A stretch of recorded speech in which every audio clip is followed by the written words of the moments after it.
Hey guys, welcome back to Impossible Color.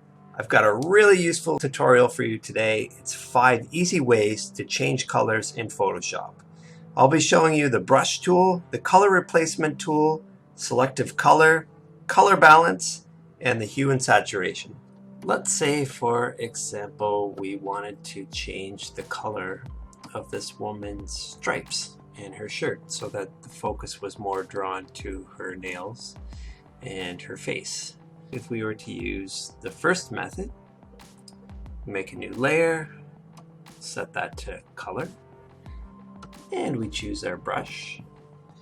And let's say we want to make the stripes match the color of her sweater. And we could just color in here. We'll just do this roughly for now. So you can work through it. So that would be method 1, which actually doesn't look too bad because there's not a lot of color variation in the stripes anyway. Technique number 2 would be using the color replacement tool.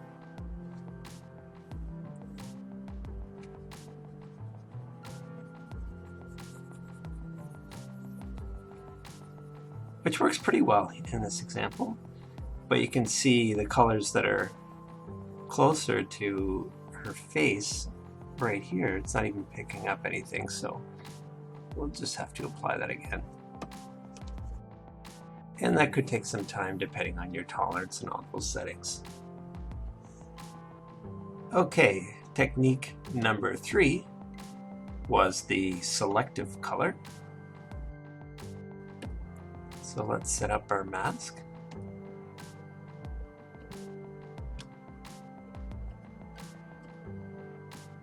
And we'll click actually on the image itself to make this a little easier.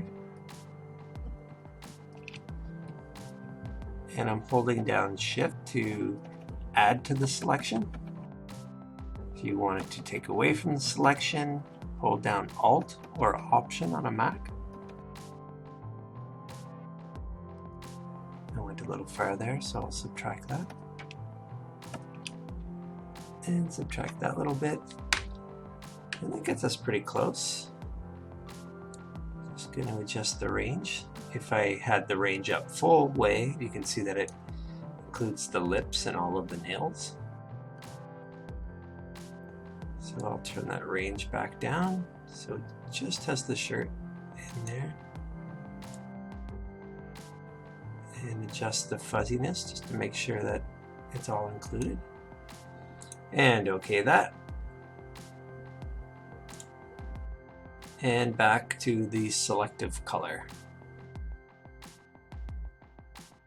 So we'll add some cyan to the magentas. We'll take away some of the magenta to bring it closer to that kind of blue-gray. And take away some of the yellow. Actually, that looks pretty good there. Now there's a little bit of red in there as well. So I'm going to adjust that. The selective color works really well for when you just have one solid color somewhere and you need to quickly change it. When you have a more diverse range of colors, it can be a little bit cumbersome.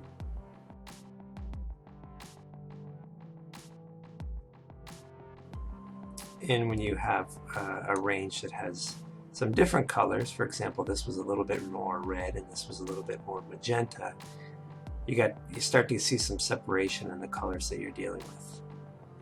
Okay, that's enough for that one. Now the 4th method that I showed you was the color balance. We'll just stay with the selection that we already have in the mask. So we'll add some cyan, green, and blue. You can start to see some of the changes down here, but it has a lot of difficulty changing these colors. You can see this is turning kind of a bluish purple there. Still not doing anything down there at all. When I make it towards yellow, you can notice, but you really can't see it there. So even when you use the highlights and the shadows and the midtones, color balance really isn't the best option for this. Color balance is really good at the kind of fine-tuning your colors after you have them pretty close, but for dramatic shifts in color, I just don't find it very reliable at all. So on to my favorite for most situations, hue and saturation. So let's start off by selecting magenta to get close to the range that we want to deal with. And we'll just crank up the saturation so we have a clear view of what we're working with. And get the blue pretty close. Beautiful thing about the saturation is that you can adjust it on the fly. And get that looking just about perfect. Now we'll go to our mask. And you can see that it was already set there, and it just had to reset once you went into the menu. And that gets things really close. If you want to play around with the mask edge options, you can work with those, but if you really want to brute force it in there a lot faster, what I'd like to do is just go directly into the quick mask.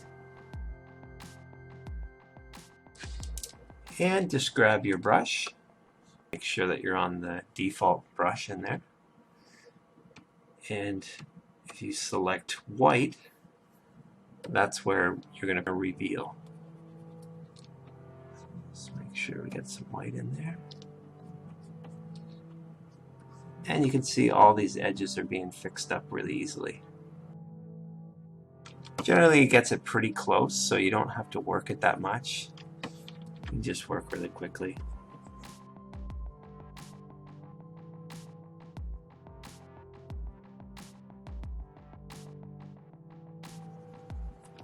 Again, I'm just painting white to reveal.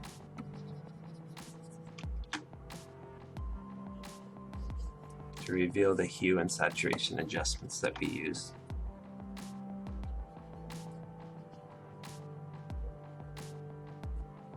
And I can see that it didn't capture some of these extreme reds that came through. So in that case, I'm actually going to use a combination of the first technique that I showed you, and that is the brush with color.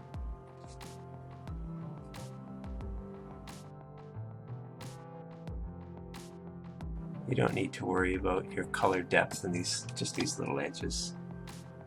It's just fine tuning. So there you have it, a realistic example of the 5 different ways to adjust your colors in Photoshop.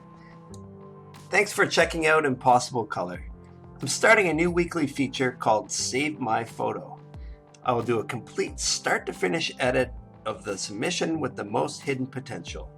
To participate, simply send a link to your photo below in the comments. If you like what you're seeing here and you're learning something, please click the little green subscribe button below to see more of my secret tips each week.